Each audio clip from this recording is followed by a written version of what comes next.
ఏమైంది నవ్వుతున్నావు ఇంతకాలం? నేనేమంటున్నా, నువ్వే వీడియో తీస్తున్నావు.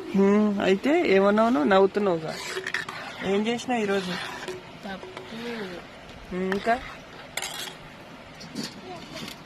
నైట్ డిన్నర్ కి పప్పు చపాతీస్. కానీ అన్నం తింటావు ఎట్లా? అన్నం తింటావా? పొద్దున ఛాయలకి. ఇప్పుడు అన్నం తింటావా?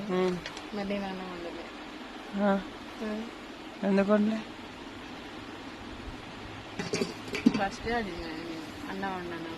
అన్నమే తింటా. అమ్మ మరి రమ్మని కూర తెచ్చిండా అన్నం? అన్నం తెచ్చినావా?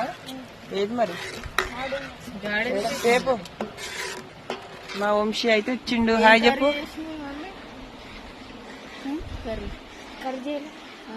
అన్నం అన్నం ఒకటేనా? బాగుంటుంది.